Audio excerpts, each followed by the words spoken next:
discutir hoy el problema de la prevención primaria y secundaria del stroke, un tema apasionante y esencialmente no desde el punto de vista de la anticoagulación, particularmente en prevención primaria, por ejemplo en fibrilación auricular o problemas valvulares, sino desde el punto de vista de los antiagregantes plaquetarios.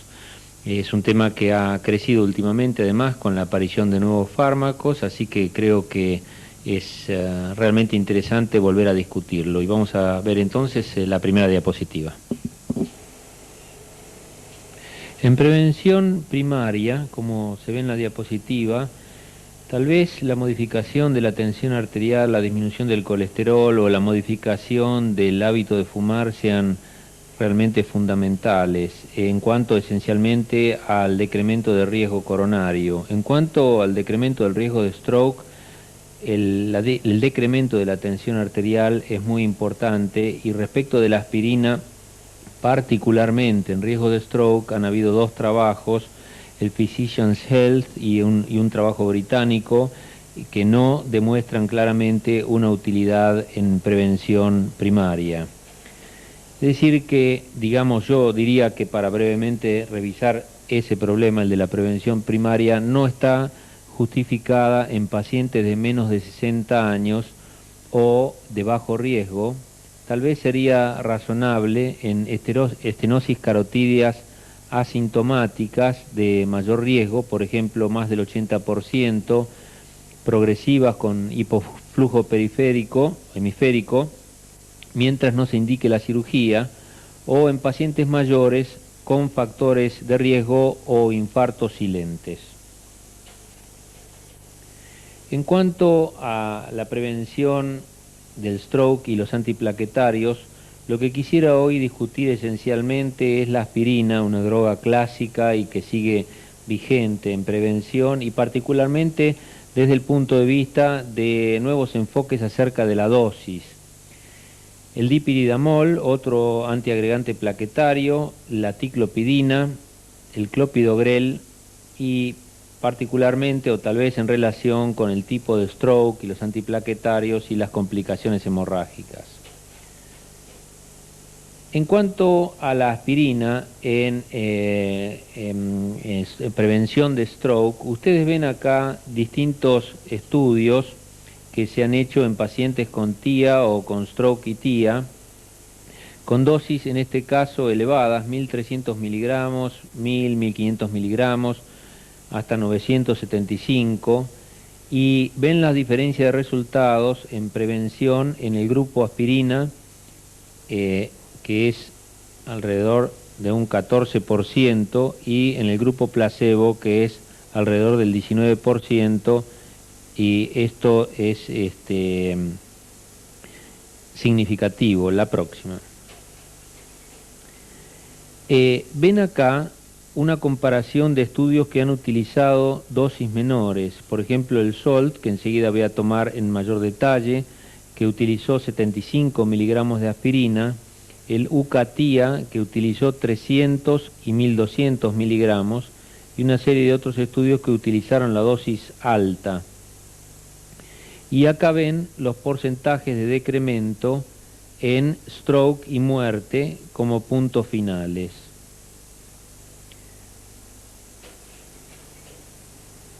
En el estudio SOLT, por ejemplo, donde se utilizaron 75 miligramos de aspirina por día y que fue publicado en el Lancet en el año 91, la incidencia de stroke y muerte o muerte en el grupo aspirina fue del 20%, y en el grupo que no recibió aspirina del 25%, y este decremento, el porcentaje de decremento en la incidencia de stroke o muerte fue del 18%, lo que equivalió a una P de 0.02, es decir, significativo.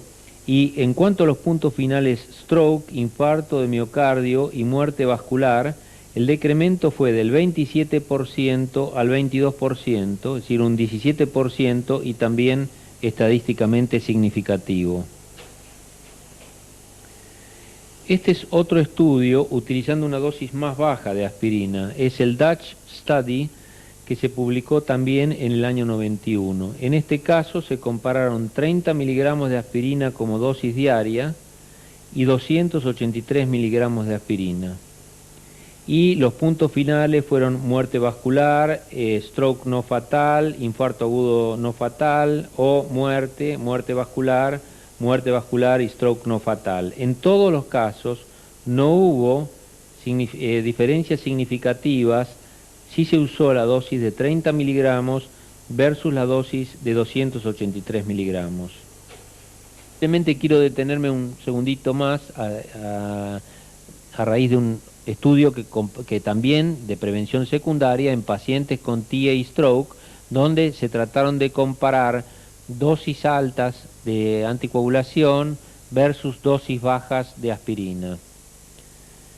En este estudio, que tomó como puntos finales la muerte vascular, el stroke no fatal, el IAM no fatal y las hemorragias mayores no fatales, este estudio se detuvo en mayo del 96, cuando se habían incluido 1.300 pacientes.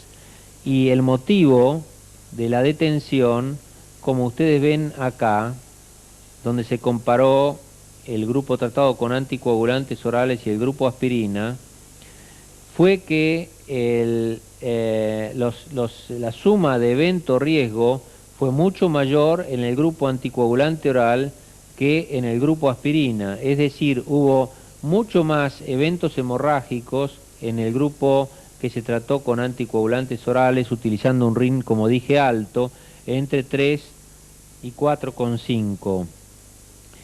De tal manera que este estudio no mostró nada en especial con respecto de la aspirina y sí mostró que tratar de utilizar anticoagulación oral para prevención secundaria, particularmente con RIN alto, puede ser peligroso, y quedó sin concluirse qué pasaría si uno intenta hacer prevención de estos pacientes utilizando un RIN más bajo entre 2 y 3.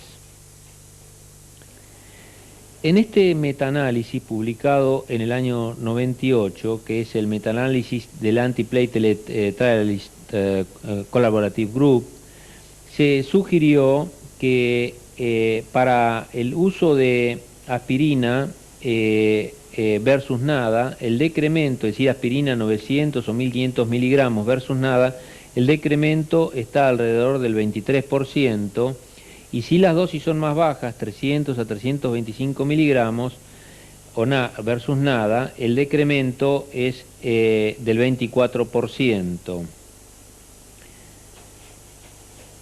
Ahora, si consideramos lo que los metaanálisis sugieren, yo quisiera puntualizar que un metaanálisis no necesariamente, y aquí empiezo la discusión acerca de la dosis, porque como hemos visto, dosis altas han dado buenos resultados, dosis bajas y muy bajas también.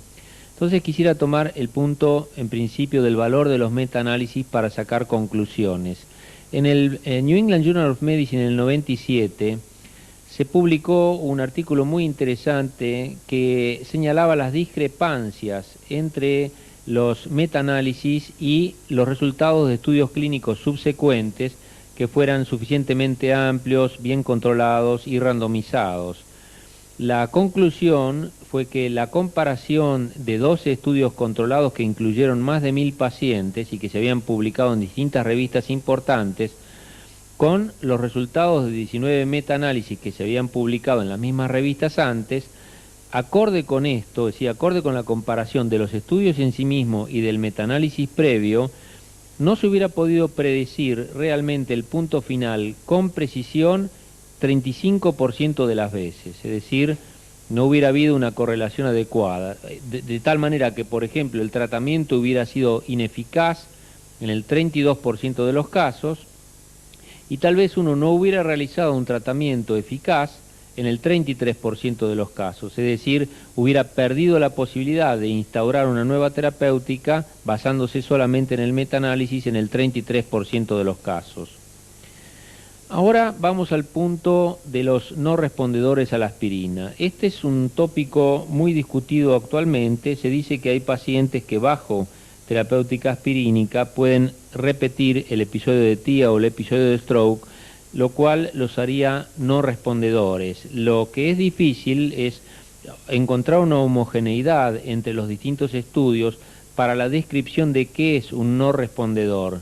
En algunos casos, no respondedores se describen como no respondedores a pacientes que tomaban aspirina y volvieron a tener el evento. En otros casos, a pacientes que no presentaban alteración en ciertas pruebas, que en la mayoría de las veces son muy diferentes entre distintos estudios, de tal manera que en principio hace falta describir con precisión a qué se denomina no respondedor, y en segundo término habría que realmente hacer estudios prospectivos con una buena definición bioquímica y clínica de no respondedor para saber realmente qué porcentaje de pacientes que toman aspirina tienen una no respuesta a la terapéutica. De todos modos, hay un estudio que yo quería mostrar de Ackerman donde señala que si uno incrementa la dosis de aspirina desde los menos de los 325 miligramos hasta más de los 975, la probabilidad de tener no respondedores decrementa hasta prácticamente el 0%. Y el tiempo entre la aparición del stroke isquémico inicial y la recurrencia del stroke parece estar también mucho más prolongado, es decir, la cantidad de meses, la media de los meses que transcurren cuando los pacientes estaban en baja dosis de aspirina respecto de cuando estaban tomando 500 miligramos o más, parece aumentar. Y de nuevo, esto parece sugerir que tal vez serían convenientes dosis altas para evitar los no respondedores, para prolongar el tiempo de aparición de segundos episodios. En el estudio NACET, que fue publicado hace poco tiempo, y en relación con cirugía de las arterias carótidas, se vinculó la dosis de aspirina, esta es una comunicación del doctor Barnett, la dosis de aspirina respecto de la aparición de stroke ipsilateral. Y ustedes ven también que si la dosis era suficientemente alta, la aparición de stroke ipsilateral decrementó desde el 11% cuando los pacientes tomaban 325 miligramos al 4% cuando estaban tomando dosis altas. Acá tenemos un estudio muy interesante, el estudio CARS, que es un estudio en realidad de otro lado, es decir, es para ver pacientes con reinfarto, es decir, de prevención de reinfarto, si estaban tomando Coumadin más bajas dosis de aspirina, Coumadin en una dosis mayor de 3 miligramos más bajas dosis de aspirina, es decir, 80 miligramos en estos dos casos, o si todos los pacientes estaban comparados con un grupo que recibió 160 miligramos de aspirina. Fíjense la incidencia de stroke en este grupo de pacientes. Eran pacientes, 8.803 pacientes que fueron reclutados entre los 3 y 21 días después de un infarto agudo de miocardio, y el punto final combinado fue stroke no hemorrágico, infarto de miocardio o enfermedad cardiovascular y enfermedad cardiovascular o mortalidad cardiovascular. Ustedes ven especialmente en los resultados finales del estudio la comparación del porcentaje de pacientes que tuvieron stroke, que es 0,62%, versus los que, y estaban estos pacientes, habían recibido 160 miligramos de aspirina, versus el grupo que recibió 3 miligramos de Coumadin más 80 miligramos de aspirina, que fue más alto, 0,92%, versus el grupo que recibió 80 miligramos de aspirina más 1 miligramo de Coumadin, que fue 1,38%. Y acá ustedes tienen el grupo que recibió 80 miligramos, es decir, de aspirina.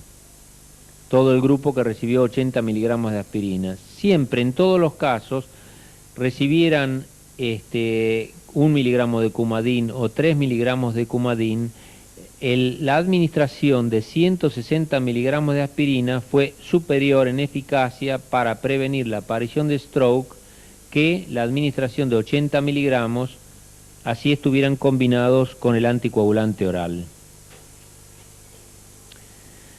Otro punto de interés es que uno no está actuando solamente con la dosis de fármaco antiplaquetario que dé, solamente respecto de las plaquetas, sino en medio de una circunstancia como es, o de un líquido como es la sangre, en medio de un elemento como es la sangre, donde también tienen rol otros elementos formes, como por ejemplo los eritrocitos. Y en ese sentido, yo quería mostrarles cómo distintas dosis de aspirina inhiben la actividad plaquetaria, es decir, este es el porcentaje de inhibición de la agregación plaquetaria, y esto es cuando hay plaquetas solas, comparando el porcentaje de inhibición de la agregación con la dosis, y cuando además hay eritrocitos. Fíjense que, por ejemplo, con bajas dosis de aspirina, la importancia de los eritrocitos es muy grande, ya que, por ejemplo, en lugar de inhibir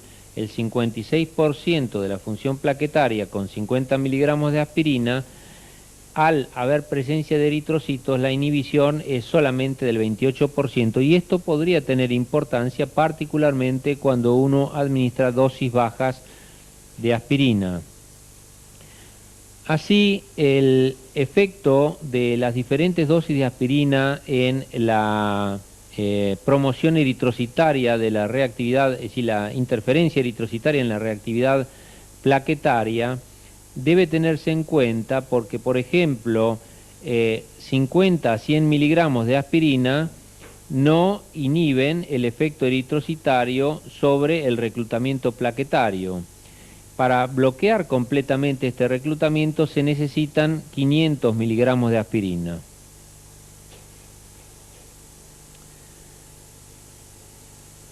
Luego, la dosis de aspirina, la diferencia en la dosis de aspirina en grupos que presentaron falla, es decir, que presentaron recidiva del problema, señala la misma cosa. Bajas dosis tienen respecto del grupo control más porcentaje de fallos en la protección que altas dosis. En conclusión, tal vez la baja dosis de aspirina en pacientes que presentan recurrencia de stroke sugiere que se necesiten dosis de aspirina de 500 miligramos o más para la prevención secundaria. De hecho, de todos modos, no hay ningún estudio hecho donde se haya comparado en forma directa las bajas o muy bajas dosis de aspirina, en forma directa y prospectiva, randomizada, con dosis altas, y yo creo que todavía este estudio realmente necesita ser hecho, y particularmente por las consideraciones que hice anteriormente. Respecto de el estudio UCA-TIA, quiero tomarlo como un ejemplo de otro problema, que es el problema de las hemorragias. Este estudio, que fue publicado en el 88, incluyó 2.435 pacientes con TIA o stroke menor que fueron seguidos durante 4 años. Los grupos terapéuticos fueron un grupo placebo, un grupo aspirina 300 miligramos y un grupo aspirina 1.200 miligramos. Hubo un 18% de decrementos en infarto de miocardio, stroke o muertes, y esto fue claramente significativo, y un 7% de decremento en stroke inhabilitante o muerte vascular, y esto no tuvo significación estadística. En este estudio, ustedes ven acá en verde los sangrados gastrointestinales, y en rojo los sangrados gastrointestinales intrahospitalarios. Fíjense que los dos grupos terapéuticos de 300 miligramos y 1.200 miligramos tuvieron más hemorragias que el grupo placebo. Sin embargo, los sangrados intrahospitalarios entre 300 y 1.200 miligramos no fueron digamos, fundamentalmente significativos, si bien con mayor dosis hay mayores hemorragias. En esta tabla tal vez pueda yo señalar mejor el punto que quiero hacer. Fíjense, estos son hemorragias serias gastrointestinales. Este es el grupo de 1200 miligramos, 300 y placebo.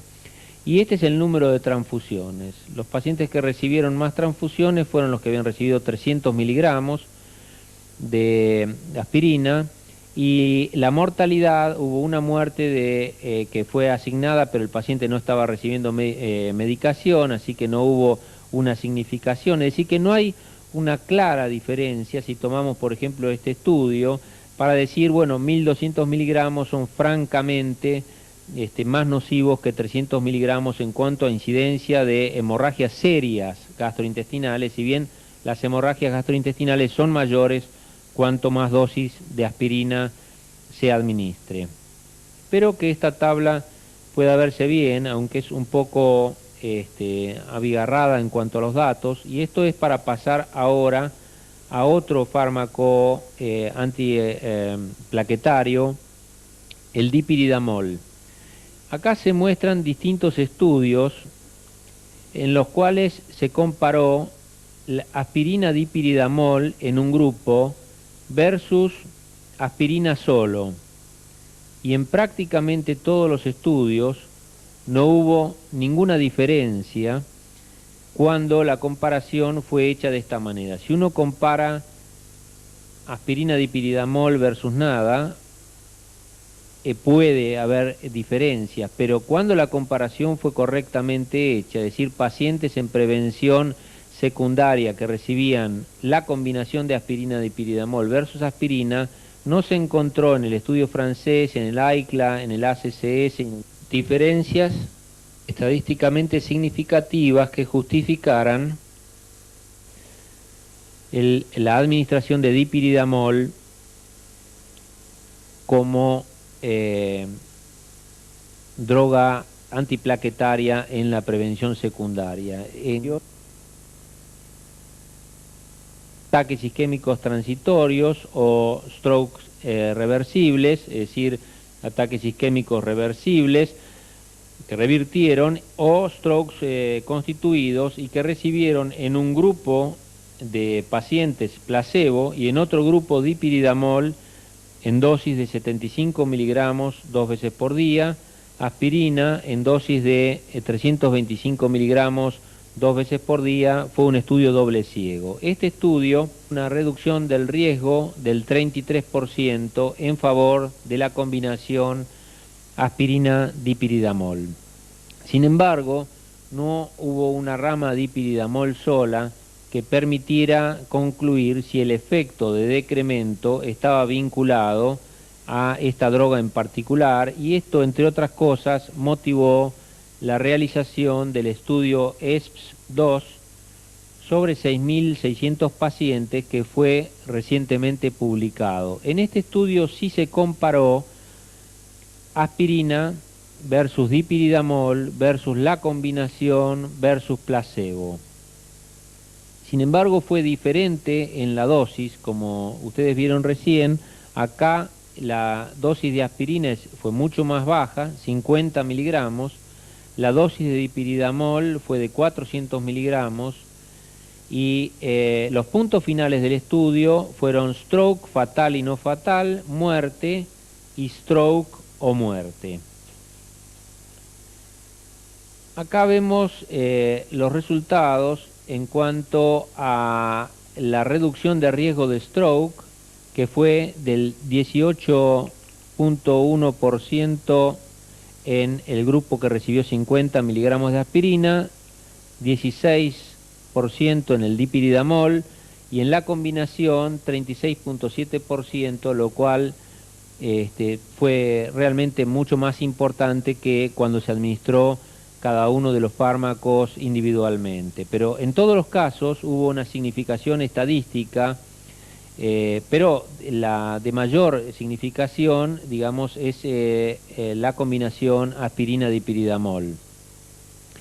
En cuanto a los puntos finales stroke y muerte, también la combinación aspirina-dipiridamol fue la que más decrementó este punto final combinado, de un modo francamente significativo. Todos los grupos fueron significativos respecto de placebo, pero la combinación, como en el caso anterior, fue más importante para decrementar el riesgo de stroke o muerte. Respecto de las hemorragias gastrointestinales, no hubo diferencias entre los distintos grupos, y ustedes ven que, por ejemplo, en el grupo placebo hubo 74, en el grupo dipiridamol 73, es decir, muy cercano, y el grupo aspirina o la combinación tuvieron un poco más de incidencia, aunque esto no fue significativo.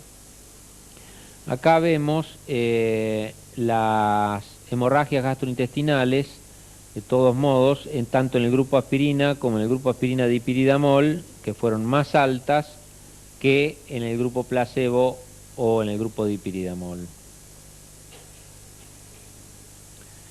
Muy bien. Respecto de otras drogas, voy a referirme ahora a la ticlopidina. Ya estos estudios de ticlopidina, el TAS y el CATS que voy a comentar ahora, tienen varios años de realizados y son ampliamente conocidos, y de hecho instalaron un poco la ticlopidina en la prevención secundaria en TIA o stroke. Así que voy a comentar brevemente algunos detalles. El TAS, ustedes recordarán, fue un estudio efectuado sobre 3.000 y pico de pacientes, fue ciego, muy bien realizado, fue ciego, randomizado, y los pacientes incluidos fueron pacientes con TIA, stroke, que remitió, y stroke consolidado, y también se incluyeron pacientes que habían tenido isquemias retinianas. Hubo dos grupos terapéuticos, un grupo con aspirina 1.300 miligramos día y un grupo ticlopidina 500 miligramos día. Los resultados del TAS se expresaron en distintos estudios, en distintas publicaciones, y si ustedes ven, en cuanto a stroke y muerte, este es el grupo ticlopidina, este es el grupo aspirina. La ticlopidina se tradujo en un 17% de strokes y muertes a 5 años, y la aspirina, el grupo de pacientes tratados con aspirina, a 19% en 5 años. Es decir, que por cada año hubo un 3.3% de pacientes en el grupo ticlopidina que presentaron stroke o muerte, y un 3.8% de pacientes en el grupo aspirina que presentaron stroke o muerte, y esto significó un decremento en el riesgo del 12%.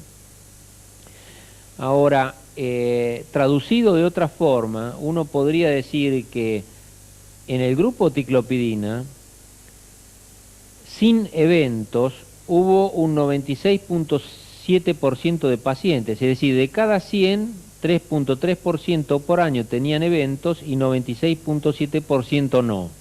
Y en el grupo aspirina, el 96.2% no tenía eventos en el año. Es decir, que la diferencia, en este caso, es una diferencia del 0,5%, lo que equivaldría a decir que hay que tratar 200 pacientes para la protección de un paciente. Esta diferencia a favor de la ticlopidina, si bien significativa, como señalé, la reducción de riesgo de stroke y muerte fue del 12%, de todos modos no terminó de ser completamente satisfactoria y motivó que se realizaran estudios posteriores, y enseguida voy a comentar el estudio del clopidogrel, un estudio importante publicado recientemente. Quisiera detenerme un minuto solamente también en otro aspecto importante respecto de la ticlopidina, que son los efectos adversos. Ustedes vean que la incidencia de diarreas fue mayor en el grupo ticlopidina, lo mismo que la incidencia de erupciones cutáneas y particularmente de neutropenias severas. La neutropenia es una cosa que puede evitarse si uno hace un control bioquímico seriado del paciente, es decir, a los 15 días de comenzar a administrar la ticlopidina, luego al mes, y luego cada mes durante por lo menos 3 meses, y si uno ve un decremento importante en las plaquetas, debe suspender transitoriamente la ticlopidina para evitar la aparición de las neutropenias. Sin embargo, lo que mencioné antes, un efecto no tan definido clínicamente, aunque importante, no tan definido, sumado a algunos efectos colaterales indeseables, hicieron que se progresara en estudios posteriores. El estudio CATS, que también se hizo con ticlopidina, fue hecho sobre pacientes, es decir, estudiando pacientes que tenían un stroke completo reciente, y fue un estudio metodológicamente muy bien realizado, doble ciego, randomizado, controlado con placebo, con seguimiento de los pacientes a 3 años. Ustedes ven acá, los puntos finales fueron stroke, infarto y muerte vascular, y se presentaron en el 11% de los pacientes tratados con ticlopidina y en el 15% de los pacientes tratados con placebo, lo cual fue una reducción del riesgo del 30%, y esto fue altamente significativo. Es decir, en ambos estudios, en el estudio TAS y en el estudio CATS, la ticlopidina resultó útil tanto en la prevención de la recidiva del TIA como del stroke. La ticlopidina, y ahora para discutir brevemente la utilidad potencial de la asociación, actúa en un sitio diferente de la aspirina. La aspirina bloquea en el metabolismo del ácido araquidónico la ciclooxigenasa de un modo definitivo, de modo que la plaqueta durante toda su vida luego no produce tromboxanos. Tiene la desventaja potencial, que no se ha probado, de también interferir en la producción de prostaciclinas a nivel de los endotelios vasculares, lo cual podría no ser beneficioso, aunque realmente no se ha demostrado que la aspirina a una dosis alta tenga un efecto, protrombótico por inhibición significativa de la prostaciclina. Lo que en realidad hace es bloquear la ciclooxigenasa, bloquear la producción de tromboxanos a través de la tromboxan sintetasa. La ticlopidina actúa a nivel de la membrana plaquetaria, probablemente por bloqueo en sitios de receptores de ADP, y la combinación de ambas podría ser de alta potencialidad. De hecho, es de alta utilidad clínica para, por ejemplo, el tratamiento de los pacientes que reciben implante de stent, que son actualmente tratados con la combinación ticlopidina-aspirina. La ventaja de esa asociación, entonces, en prevención secundaria sería que en principio ticlopidina y aspirina tienen mecanismos de acción distintos. Se ha comprobado que la asociación de aspirina a pacientes que estaban recibiendo ticlopidina prolonga aún más el tiempo de sangría. Se sabe, como ya lo he señalado y es de la práctica clínica habitual, que la combinación ticlopidina-aspirina reduce la trombosis luego de la colocación de stents coronarios, y particularmente es de mucho interés que durante la colocación de los stents esta combinación se utiliza por periodos cortos, 3 o 4 semanas, y particularmente la ticlopidina usada solamente durante 3 semanas no se ha visto que acarree o conlleve los efectos colaterales nocivos que se han observado cuando se administra por periodos muy prolongados. Respecto del largo plazo, ahora voy a comentar que tal vez la asociación del clopidogrel con la aspirina también sea una combinación de alta potencialidad, de alta expectativa como potencialidad de utilidad clínica. Bien, voy a pasar, volviendo a los antiagregantes solos y continuando la línea de la ticlopidina, al clopidogrel, un nuevo agente antitrombótico que se ha estudiado en estudios preliminares y en un estudio grande reciente, que es el estudio CAPRI, y que trataré de comentar en mayor detalle. El clopidogrel es un derivado nuevo de las tienopiridinas, de la misma familia química que la ticlopidina, que actúa como inhibidor de la agregación plaquetaria. Es inhibidor potente y específico y actúa uniéndose a los sitios de recepción del ADP a nivel de los receptores plaquetarios y impidiendo, por lo tanto, la activación mediada por ADP de los receptores de las glicoproteínas 2B3A, que son a su vez las que se vinculan o se unen al fibrinógeno y que son esenciales para la agregación plaquetaria. El clopidogrel es un agente inhibidor más importante de la función plaquetaria que la propia aspirina. En esta diapositiva, que se refiere al mecanismo de acción, vemos que el clopidogrel actúa uniéndose a la zona del receptor del ADP en la superficie de la plaqueta. La aspirina y el clopidogrel ejercen sus acciones por diferentes mecanismos y pueden, por lo tanto, se sospechó desde el principio, podían tener efectos clínicos en cuanto a seguridad y eficacia diferentes.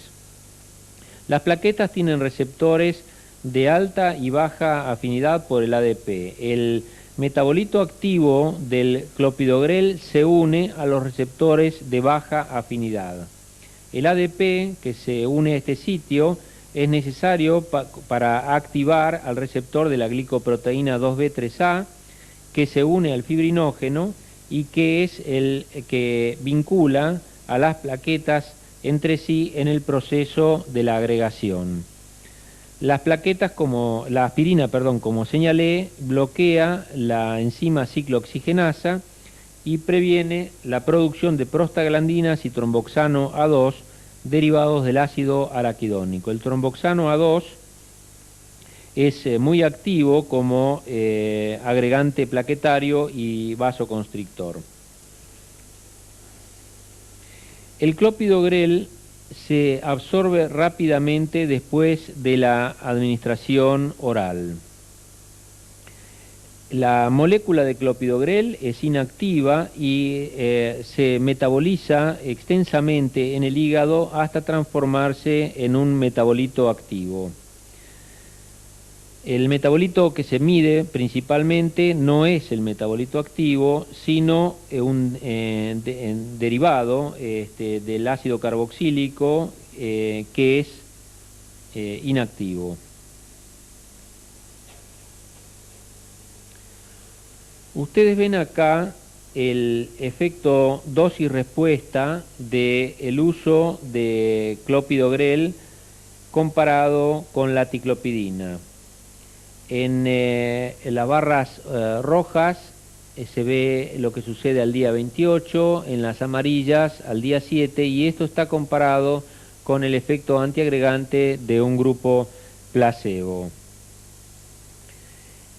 A los días 7 y 28 del tratamiento con 75 miligramos diarios de clopidogrel, hubo una inhibición de la agregación plaquetaria inducida por ADP de entre el 40 al 60%, utilizando 5 micromoles de ADP. Y esto fue similar a la inhibición lograda por 500 miligramos de ticlopidina, lo que documenta la mayor potencia del clopidogrel.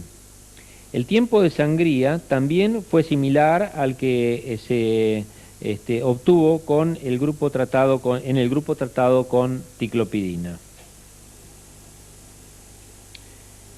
El estudio CAPRI provee datos acerca de la seguridad y eficacia del clopidogrel en un grupo de pacientes con aterosclerosis como una causa de denominador común subyacente. Esta población es una población de alto riesgo de eventos aterotrombóticos y, por lo tanto, se eligieron pacientes con stroke, infarto agudo de miocardio y enfermedad arterial periférica sintomática como criterio de ingreso. Así se estratificó por tres condiciones calificantes: stroke isquémico, de entre 1 semana y 6 meses de aparición, infarto agudo de miocardio dentro de los 35 días y enfermedad arterial periférica con claudicación intermitente actual o intervención previa sobre las arterias. El estudio fue, como dije, importante en número de pacientes, más de 19.000, ciego, randomizado en 2 grupos paralelos terapéuticos, el grupo clopidogrel 75 miligramos una vez por día y el grupo aspirina 325 miligramos una vez por día. Se siguieron los pacientes entre 1 y 3 años y hubo un monitoreo intenso de los primeros 1.000 pacientes para ver cuestiones referidas a la seguridad de la droga. El análisis inicial primario fue análisis de intención de tratamiento y los puntos finales fueron stroke, infarto agudo de miocardio y muerte vascular. El estudio estaba programado inicialmente para incluir 15.000 pacientes. Pero luego este número se incrementó a más de 19.000 y esto fue por 2 motivos. En principio hubo una inclusión acelerada de pacientes en el estudio y esto hubiera resultado en un número de pacientes año riesgo tal vez menor que el esperado. Y de otra parte, la segunda causa fue que el total de eventos fue menor, de eventos que aparecían, era menor que el esperado. Y así el número fue incrementado a 19.185 pacientes. Esta es la distribución de pacientes con aterosclerosis sintomática en el estudio CAPRI. Como ustedes ven, enfermedad cerebrovascular, enfermedad coronaria y arterial periférica, y ustedes ven también que todas tenían de todos modos, siendo que una era la causa de entrada, una especie de superposición de áreas en las cuales los pacientes, por ejemplo, con afección coronaria también presentaban antecedentes de afección cerebrovascular o periférica. Estas son, en cuanto a los factores de riesgo, las características basales del estudio, que fueron parecidas y bien balanceadas en ambos grupos terapéuticos. La edad media fue de 62 años, el 72% fueron hombres de raza blanca. Más del 80% de los pacientes había tenido uno o más factores de riesgo para enfermedad vascular. Por ejemplo, cerca de la mitad tenía hipertensión, el 41% hipercolesterolemia y el 20% diabetes. Estos son los resultados del estudio y la evolución de los eventos a lo largo del tiempo. Ustedes ven que el grupo que presentó menos eventos fue el grupo de pacientes tratados con clopidogrel, que fue del 5.33%. El grupo tratado con aspirina, que acá se ve en celeste, tuvo una incidencia de eventos del 5.83%. Y en este gráfico también está incluido un grupo que en realidad no existió en el estudio, que fue el grupo placebo, y esto es una extrapolación de lo que hubieran sido los resultados para un grupo placebo en comparación con la aspirina, porque del meta-análisis del Antiplatelet Collaborative Group se concluyó que la aspirina decrementaba en un 25% la incidencia de eventos, de tal manera que pudo calcularse qué hubiera pasado de haber existido un grupo placebo. Es decir, que el decremento en todos los eventos, acá se ve la reducción de riesgo relativo del beneficio del clopidogrel sobre la aspirina en el grupo de pacientes con stroke, con infarto agudo de miocardio y con muerte vascular. La totalidad de decremento del riesgo relativo fue del 8.7% y esto es, digamos, lo que se encontró en cada uno de los grupos.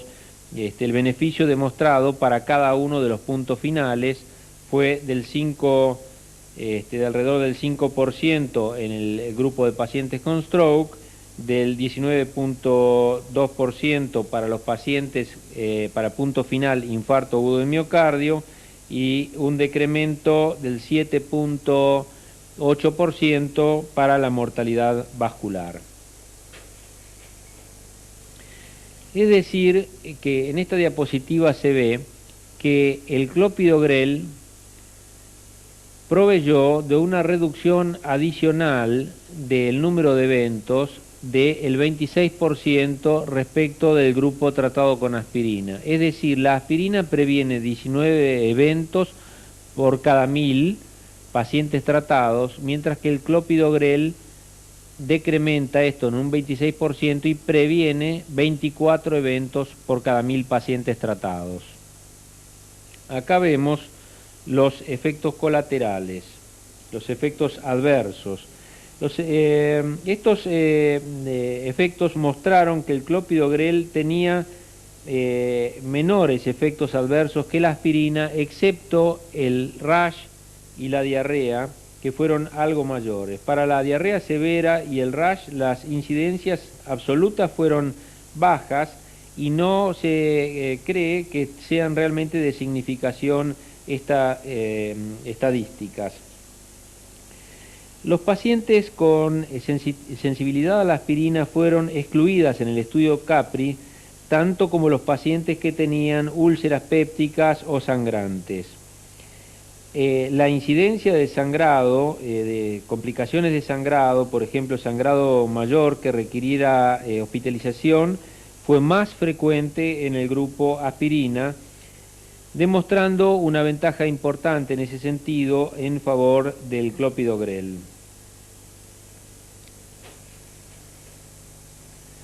Bueno, como conclusiones finales de la prevención secundaria y para revisar esta larga serie de estudios en aspirina, ticlopidina, dipiridamol y clopidogrel, quisiera señalar entonces que la primera opción en prevención secundaria, tanto por costo como por accesibilidad actual, es dado que además el clopidogrel todavía no está en comercialización en nuestro país, es la aspirina en una dosis media entre 300 y 600 miligramos por día. Como señalé, todavía falta un estudio que demuestre si hay realmente una ventaja o no de las dosis altas versus las dosis bajas de aspirina. La ticlopidina debería usarse en los casos de recidiva de eventos isquémicos, en los casos de contraindicación o hipersensibilidad a la aspirina o de resistencia a la aspirina, en mujeres eventualmente y particularmente con cuidado en pacientes en los que uno teme a la neutropenia o particularmente con vigilancia, sobre todo de carácter bioquímico o hematológico, frecuente para monitorear el descenso de plaquetas y prevenir la neutropenia. El dipiridamol, una droga que aumenta el AMP cíclico, como señalé, ha sido recientemente mostrado como útil, en particular asociado a la aspirina en el estudio ESPS2, y yo creo que de esa forma, eventualmente, si uno quiere utilizar esta combinación en prevención secundaria, es la forma en que el dipiridamol debería ser administrado.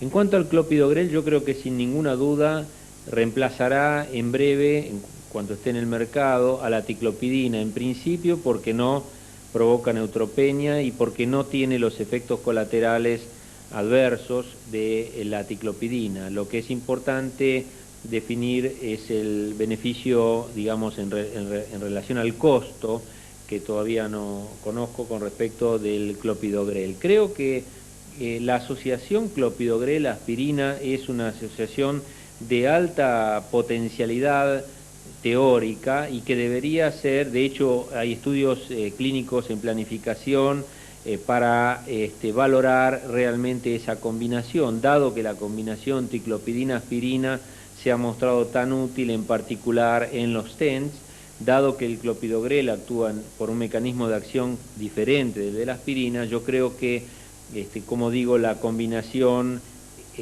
clopidogrel-aspirina probablemente demuestre en los estudios futuros una alta utilidad clínica. Muchas gracias. Soy el doctor Emilio Alberto Lanare Subiaur, director asociado médico del Hospital J.R. Vidal de Corrientes y profesor asociado de la primera cátedra de Medicina Interna de la Facultad Nacional del Noreste. El tema que nos convoca hoy es el de enfermedad cerebrovascular, stroke, fisiopatogenia, fisiopatología de los mismos, factores de riesgo. Y lo vamos a desarrollar en una breve charla en el cual pondremos énfasis básicamente en los factores de riesgo para implementar prevención primaria y secundaria de los mismos y aspectos fisiopatológicos de la circulación cerebral que nos permitan inducir terapéuticas adecuadas. Ya sea en cualquiera de sus denominaciones, la enfermedad cerebrovascular representa un problema cotidiano, médico, social y económico. Existen múltiples coincidencias fisiopatológicas entre la insuficiencia coronaria y la cerebral, pero también diferencias que trataremos de resaltar cuando pongamos énfasis en la fisiopatología. Los significativos avances en el área cardiológica han estimulado también los avances en el área cerebrovascular, con importantes logros en la prevención primaria y secundaria, en la terapéutica, con la aparición de las unidades de stroke, el uso de heparinas de bajo peso molecular, de sustancias neuroprotectoras y trombolíticos como el TPA. Por lo tanto, el conocimiento de los signos y síntomas predictores de stroke, de sus factores de riesgo y el conocimiento de que el stroke es una emergencia donde actuar a tiempo puede preservar cerebro son los objetivos de nuestra charla del día de hoy. Próxima diapositiva. Las cifras cantan por sí mismas. El stroke isquémico representa el 70% de los accidentes cerebrovasculares en Europa y Estados Unidos. 400.000 americanos son afectados al año. Más de 140.000 fallecen por stroke en 1993. Es la tercera causa de incapacidad. Y de los sobrevivientes, 30% permanecen dependientes para actividades elementales. 20% necesitan ayuda para caminar y 71% incapacidad para trabajar. Esto representa solamente en los Estados Unidos un costo de 30 billones de dólares por año. En 1998 se publica en JAMA un nuevo estudio de un grupo poblacional comparable con la media norteamericana, realizado en la Universidad de Cincinnati. Esta universidad prevé el desarrollo de 731.000 casos de stroke nuevos por año, es decir, un aumento de más del 40% respecto a los años anteriores. La próxima.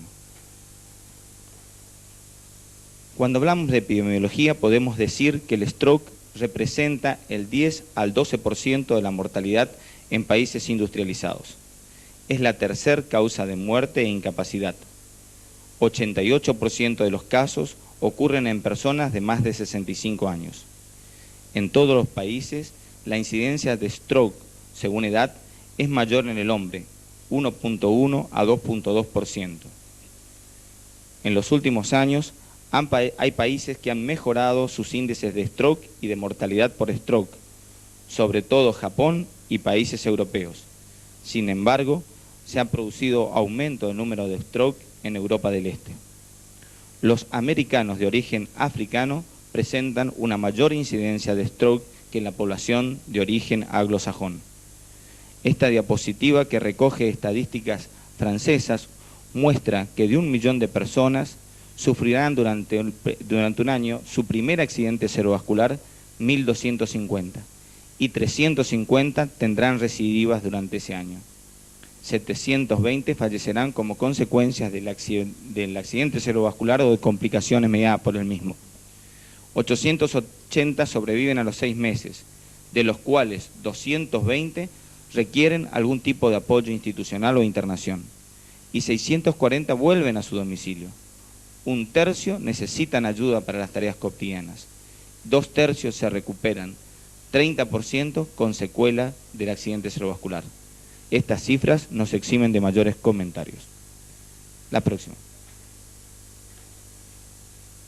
Hay múltiples definiciones para definir enfermedad cerebrovascular o stroke.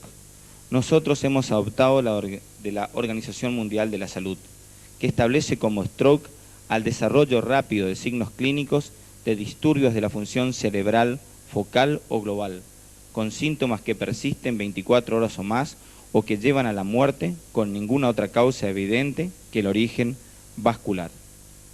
Esto, si bien incluye, por ejemplo, la hemorragia subaracnoidea, excluye los accidentes isquémicos transitorios, los hematomas subdurales y los infartos isquémicos de otra etiología, por ejemplo, embolias sépticas o neoplásicos. Todo lo cual, sin duda, va a influir en un subregistro de esta patología en los estudios epidemiológicos que consideren esta definición de stroke. La próxima. La enfermedad cerebrovascular puede indudablemente presentarse de dos formas. Una forma isquémica, que representa el 85% de los casos, o una forma hemorrágica, que representa al 15% de los casos, que a su vez, dependiendo de su extensión y localización, puede ser un stroke hemorrágico, un hematoma intraparenquimatoso, un hematoma lobar y una hemorragia subaracnoidea. Vemos algunos ejemplos. La próxima diapositiva. Este es un hematoma intraparenquimatoso con edema perilesional y discreto efecto de masa. La próxima diapositiva nos muestra el aspecto tomográfico de una hemorragia subaracnoidea. Es indudable que los estudios por imágenes, como la tomografía axial computada, el ecodoppler craneano y la resonancia nuclear magnética, han mejorado notoriamente el diagnóstico de la enfermedad cerebrovascular, impactando decisivamente en la terapéutica precoz y, por lo tanto, en la sobrevida y en el número de secuelas. La próxima. Los episodios vasculares isquémicos también reciben distintas denominaciones, basadas básicamente en el tiempo de instalación de la lesión, pero también, en algunos casos, por características particularmente distintas. Tenemos así que esta enfermedad vascular isquémica, el 85% de los casos, puede dividirse en accidentes isquémicos transitorios, defectos neurológicos reversibles o RIN, stroke isquémico en evolución o completo y el infarto lacunar. Próxima diapositiva, en la cual se muestra una gran isquemia periférica con efecto de masa, desplazamiento, probablemente secundaria a un accidente carotidio. La próxima. Los accidentes isquémicos transitorios son una entidad de diagnóstico clínico. Es una disfunción neurológica focal debida a una alteración del flujo, de comienzo brusco y que se resuelve en 24 horas. La duración usual de los mismos es de 15 minutos a 2 horas. Pueden darse en cualquier territorio arterial cerebral. Su presencia aumenta significativamente el riesgo de un stroke completo o establecido. Las alteraciones neurológicas difusas no deben aceptarse como evidencia de TIAS. El defecto neurológico isquémico reversible es un trastorno neurológico agudo cuyas manifestaciones clínicas no exceden las 3 semanas. Es poco intenso. Habitualmente se denomina stroke leve, stroke poco intenso, y las manifestaciones tienden a durar aproximadamente 7 días, con recuperación ad integrum de las mismas. Stroke establecido es cuando el defecto neurológico de origen vascular persiste más allá de 3 semanas, dejando obviamente secuelas. El stroke en evolución, para el cual no hay un consenso horario establecido, aunque habitualmente se utiliza cuando la progresión de las lesiones evolucionan con un tiempo superior a las 24 horas. Hay que decir que la mayoría de los stroke se instala entre 1 a 2 horas, pero hay grupos que pueden tardar días en manifestarse. También vemos que entre el trastorno isquémico transitorio y el stroke evolución hay una tendencia a la similitud en cuanto a la evolución temporal. Sin embargo, la presencia de secuelas o no hace la diferencia entre un defecto isquémico transitorio prolongado y el stroke en evolución. Próximo. El infarto nacular corresponde a pequeños infartos profundos causados por hipertensión y enfermedad de pequeños vasos, y alinosis o lipohialinosis. 35% de los casos son sin hipertensión. Una laguna no es más que una cavidad resultante de un pequeño stroke profundo. Indudablemente salta a la vista, por las definiciones que hemos establecido de infarto lacunar, que existen dos teorías claramente definidas acerca del origen de esta patología. Uno habla de una arteriopatía degenerativa y alinosis asociada a hipertensión, y la segunda a infartos isquémicos de arteriolas, cuyas características, como la profundidad de los mismos y su evolución anatomopatológica y en imágenes, le dan unas características particulares. Podemos hacer algunas consideraciones adicionales acerca del infarto lacunar.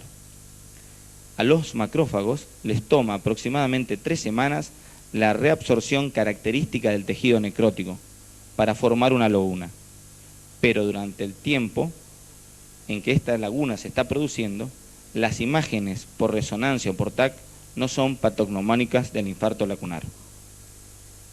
La concepción del origen degenerativo de los vasos y del infarto lacunar ha provocado que en algunos centros no se realicen terapéuticas de prevención, aparte del control adecuado de la tensión arterial, con los riesgos que implica obviar una enfermedad arteriovascular severa. En las próximas diapositivas vamos a ver algunas imágenes de múltiples infartos lacunares talámicos y en la próxima una clara imagen de un pequeño infarto lacunar ya completamente establecido. En la próxima diapositiva, esta diapositiva ha sido tomada de un gráfico publicado en el consenso de expertos del CHEST del 95 acerca de la etiología del stroke isquémico, 85% de los casos de enfermedad cerebrovascular. Vemos que el embolismo cardíaco representa el 20% de los casos, ya sea básicamente en fibrilación auricular, enfermedad valvular reumática o protésica, trombos ventriculares. La arteriosclerosis representa un 20% en esta diapositiva, provocada por hipoperfusión, embolia de origen aterogénico. Ha sido separada la enfermedad de las arterias penetrantes que determinan infartos lacunares, 25% de los casos. Y, indudablemente, hay un gran número de casos de accidentes isquémicos, 30%, que pertenece a un grupo criptogenético o en el cual no se ha determinado etiología. 5% de los casos corresponden a estados protrombóticos, disecciones, arteritis, drogas, etc. Si sumamos las causas cardiovasculares más probablemente producidas por arteriosclerosis, arterias penetrantes y embolismo cardíaco, vemos que la arteriosclerosis es responsable casi del 60-70% de los casos de stroke isquémico. La próxima diapositiva, también tomada del citado CHEST, muestra o pone foco en las embolias de origen cardíaco y de arterias cerebrales. Vemos la formación de trombomurales, la enfermedad valvular, capaces de provocar émbolos cardiogénicos. Lo mismo que las alteraciones y placas a nivel del arco aórtico, ya sea por embolias grasas o bien por trombos rojos. La estenosis carotidia puede provocar reducción de flujo y las placas carotidias embolia aterogénica. La aterosclerosis intracraniana y la enfermedad de las arterias penetrantes completa las lesiones a nivel cerebral. Cuando consideramos la fisiopatología de la enfermedad cerebrovascular, no podemos obviar el iniciar con el reconocimiento de que la arteriotrombosis es una enfermedad global. Desde que nacemos, se están formando depósitos lipídicos en la pared de los vasos, que indudablemente después desarrollan una placa arteriosclerótica, compuesta fundamentalmente por lípidos, células de músculo liso, una capa fibrosa que la recubre y colágeno. Durante este periodo de evolución se van afectando algunos factores de riesgo, en el cual el más importante es indudable el aumento de la edad. Este desarrollo progresivo de la placa aterosclerótica va acompañada de un silencio clínico inicial hasta la aparición de signos de alarma cuando la placa está establecida. Y estos pueden debutar en distintos territorios: en el coronario para producir una angina de pecho, en arteriopatía periférica, produciendo claudicación intermitente, o en el territorio cerebral produciendo accidentes isquémicos transitorios. Cuando la placa fibrosa que recubre a la placa de arteriosclerosis se rompe, ya sea por el crecimiento o bien por acción de los metalinoproteinasas de los macrófagos, estamos ante la posibilidad de la placa, de la ruptura y fisura de la placa. Se puede producir trombosis local y émbolos de origen graso o bien de origen rojo sanguíneo. Es en este momento cuando se produce la lesión isquémica del territorio afectado, ya sea a nivel coronario, infarto miocardio, el stroke completo establecido, isquemia en miembros inferiores o bien directamente muerte de origen cardiovascular. Cuando iniciábamos la charla, hablábamos de las analogías y diferencias entre la circulación coronaria y la circulación cerebral. No podemos hablar de enfermedad cerebrovascular cerebral sin tener en cuenta tres condiciones fundamentales para la fisiopatología de la misma: la tensión parcial de oxígeno, el flujo cerebral y la glucemia. ¿Por qué esto? Porque las neuronas presentan muy poca reserva tanto de glucosa como de fosfatos de alta energía, para lo cual, para compensar este déficit, necesita un flujo cerebral muy alto, casi de 60 mililitros. Es indudable que la isquemia provoca caída del flujo, caída de la glucemia y caída de la tensión parcial de oxígeno. Vemos claramente en un gráfico tomado de Cecil cómo la lesión isquémica aparece con la caída progresiva de cada uno de estos flujos, produciendo lesiones irreversibles. La próxima. Visto lo anterior, es claro que podemos tener distintos tipos de isquemia a nivel cerebral. Una isquemia cerebral focal, producto de una obstrucción arterial, trombótica o embólica, que habitualmente nunca es completo, ya que existe un llenado parcial por colaterales más o menos importante. Eso establece que existe un área de penumbra isquémica en el cual la circulación todavía débilmente se conserva y que permite la conservación de muchas neuronas si se supera la causa establecida trombótica. Pasado un tiempo de 15 a 30 minutos, la lesión se hace irreversible. Dependiendo de la extensión y la localización de la isquemia focal, esta puede dar sintomatología clínica o no, así como también presentar o no hallazgo en los análisis de imágenes complementarios. La isquemia cerebral global aparece cuando existe paro cardíaco, asistolia o fibrilación ventricular. Si el término de la isquemia cerebral se prolonga más allá de 5 a 10 minutos, habitualmente no hay recuperación de la conciencia. Y nos pone también en evidencia de que existen una necrosis neuronal selectiva. Esto viene a significar que las neuronas de nivel cerebral presentan distinta sensibilidad a la isquemia. Es así que las neuronas piramidales del hipocampo, las células cerebelosas de Purkinje y las neuronas piramidales neocorticales son más sensibles a la isquemia que los otros. La hipoxemia cerebral difusa puede deberse a disminución de la tensión arterial, a falla de la contractilidad cardíaca o a la anemia severa. Habitualmente se acompaña de hipoxemia leve o moderada, las lesiones no son irreversibles y se establecen mecanismos compensadores poco claros que habitualmente evitan el daño cerebral isquémico. La próxima. Esta complicada diapositiva muestra cuáles son los mecanismos íntimos que la lesión isquémica severa provoca sobre la neurona. La disminución del flujo provoca disminución de oxígeno y de glucosa a nivel neuronal, con caída de la ATP. Por un lado, esto produce una falla de la homeostasis con aumento del ácido láctico, aumento de los radicales libres y lesión glial. Y por el otro lado, a nivel neuronal, se produce una alteración de las membranas con despolarización, aumento de sodio y cloro intracelular con aumento de potasio en el extracelular. También se va a producir un aumento del influjo de calcio hacia el interior a través de canales regulados por voltaje.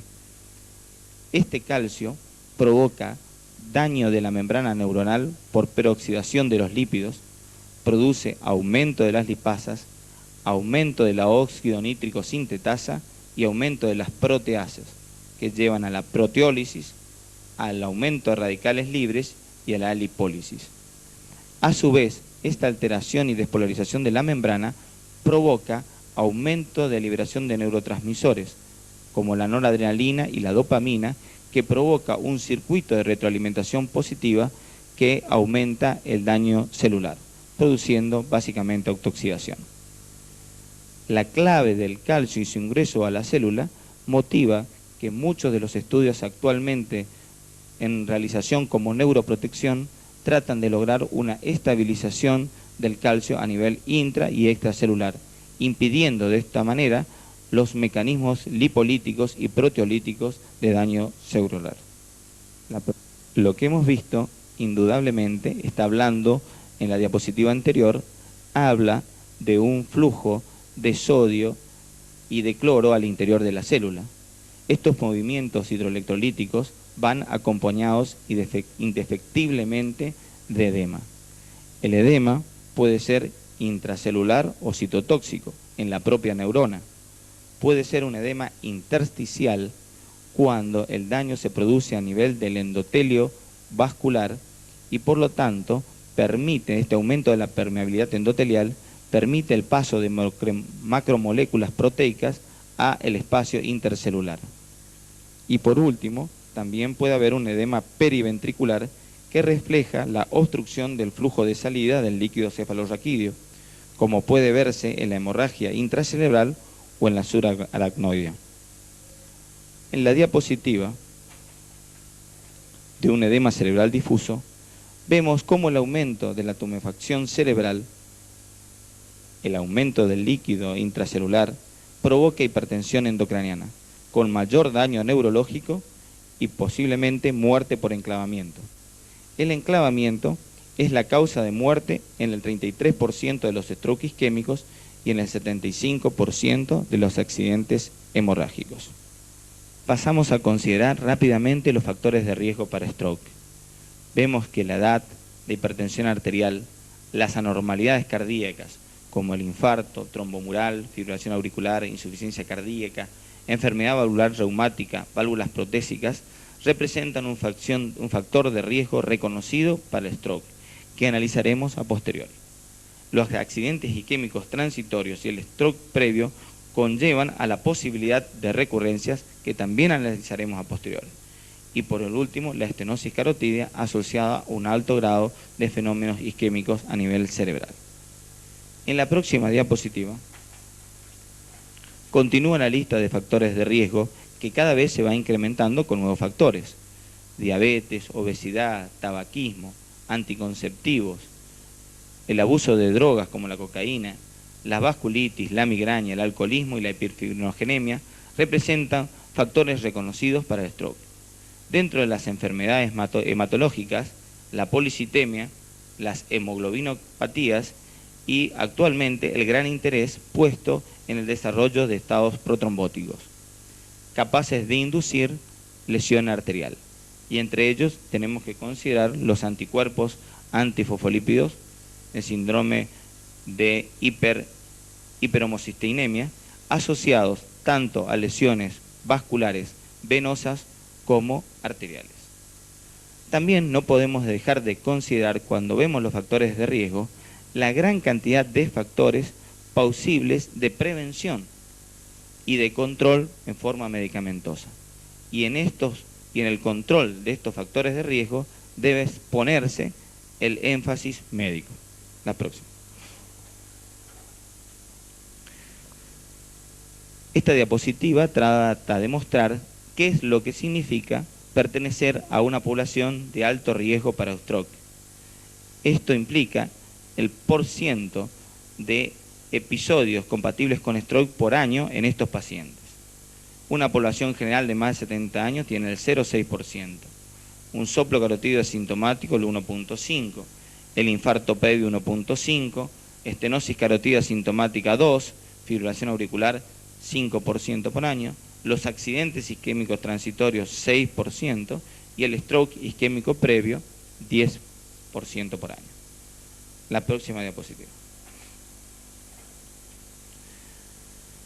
Cuando evaluamos algunos de los factores de riesgo en forma independiente, en este caso estamos evaluando la edad, la estamos haciendo a través de 4 estudios realizados en Estados Unidos y en Europa, que muestran cómo claramente el promedio de la posibilidad de sufrir accidentes cerebrovasculares de stroke aumenta claramente de acuerdo al grupo etario. El mismo trabajo publicado en el 98 que comentaba hoy del Cincinnati y North Kentucky, realizado en el 98, siguen confirmando la tendencia evidenciada ya en los años 80. La próxima diapositiva. Algo similar ocurre si se analiza la hipertensión arterial. En el Whitehall Study del 92 se incluyeron pacientes de sexo masculino de 44 a 64 años de edad. Y en esta gráfica, con hipertensión arterial, y en esta gráfica, sobre las barras de la hipertensión, se muestra una línea que significa el exceso de muertes por stroke relacionadas a hipertensión comparada con un grupo poblacional de gente con una tensión arterial máxima de 120 milímetros de mercurio. La gráfica es lo suficientemente elocuente.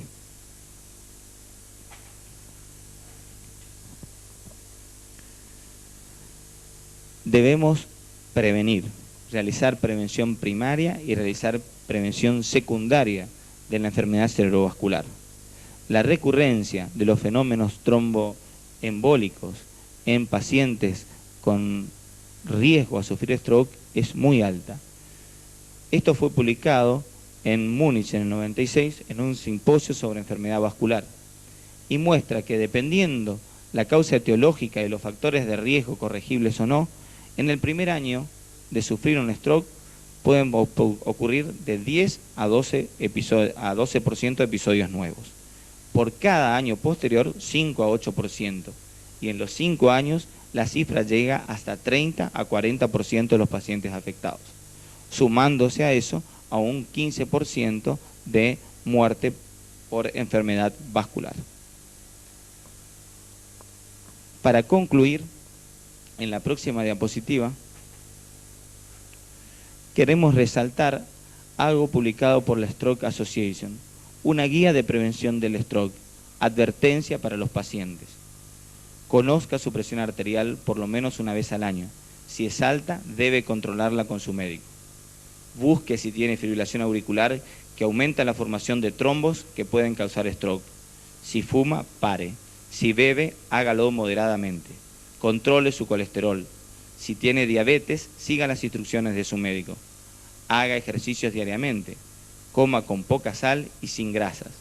Pregunte a su médico si tiene problemas vasculares que suben el riesgo de stroke. Si tiene signos de stroke, inclusive debilidad en cara, miembros, mareos, visión borrosa o cefalea, busque ayuda médica inmediatamente.